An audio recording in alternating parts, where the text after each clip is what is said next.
ঈদের শপিং, রোজার মাস শেষ হয়, ঈদের শপিং শুরু হয়। তো ঈদের রাত যেটা, ঈদের রাতেই ঈদের শপিং করার জন্য আমরা ব্যস্ত হয়ে পড়ি। এই রাতে বাজারের অবস্থা, মার্কেটগুলোর অবস্থা বড় খারাপ থাকে, একদম হুলস্থুল কাণ্ড। মানুষের ঠেলায় মানুষ, প্রচণ্ড ভিড়। সেই প্রচণ্ড ভিড়ের মধ্যে নারী, পুরুষ, যুবক, যুবতী দোকানে প্রবেশ করতেছে, বের হইতেছে, ধাক্কা ধাক্কি, ঠেলা ঠেলি, শরীরের সাথে শরীরের ঘষাঘষি, এগুলো চলতেছে। ঈদের রাত, এই রাতটা কত গুরুত্বপূর্ণ। শবে বরাত কতদিন আগে গেল, শবে বরাতকে আমরা কি গুরুত্ব দেই নাই? শবে বরাতকে গুরুত্ব দেই নাই। সারা রাত জেগে আমরা ইবাদত বন্দেগী করেছি। কেন? যে আজকের রাত দোয়া করলে আল্লাহ রাব্বুল আলামিন দোয়া কবুল করবেন। বেশি বেশি দোয়া করেছি, বেশি বেশি করে ইবাদত বন্দেগী করেছি। শবে বরাত যেভাবে দোয়া কবুলের জন্য একটা সুবর্ণ সুযোগ আমাদেরকে তৈরি করে দিয়েছে, আল্লাহ রাব্বুল আলামিন এই সুযোগটা ঈদের রাতেও আমাদেরকে দিয়েছেন। শবে বরাতের চাইতে ঈদের রাতের গুরুত্ব কম নয়।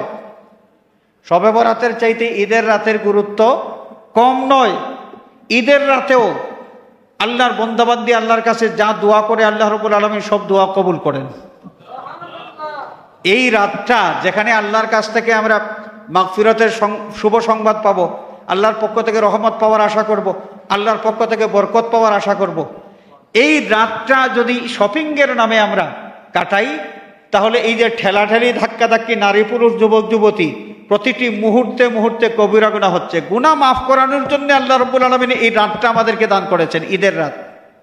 আর আমরা যদি এই রাতে শপিংয়ের নামে সেকেন্ডে সেকেন্ডে গুনাহ কামাই করি, কবিরা গুনাহ কামাই করি, তাহলে আমাদের চাইতে কপাল পোড়া আর কে হইতে পারে?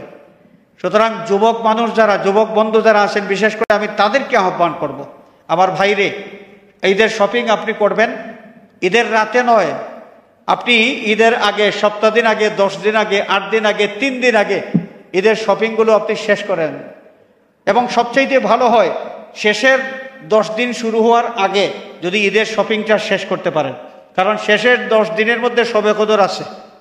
শেষের 10 দিনের মধ্যে কি আছে? শবে কদর আছে। এমনও হইতে পারে আমি এমন এক রাত্রে গেলাম, ঈদের আগে হইলেও মনে করেন বেজুর রাত হয়ে গেল, আমি গেলাম শপিং করতে, এই রাতেই শবে কদর, এই রাতেই শবে কদর, আমি বুঝলামই না, শবে কদর ফাঁকে দিয়ে চলে গেল, আর আমি মার্কেটে ঘোরাঘুরি করতেছি।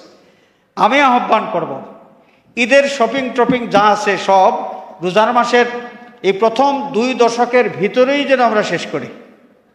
প্রথম 2 দশকের ভিতরেই আমরা যেন শেষ করি।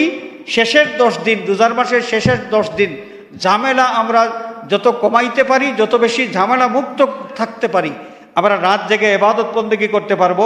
এবং শেষের 10 দিনের যে কোনো একদিন শবে কদর থাকবে, সেই শবে কদর আমাদের নসিব হয়ে যাবে। আল্লাহ রাব্বুল আলামিন এই বিষয়টা বুঝার এবং মানার তৌফিক আমাদেরকে দান করুন, আমিন।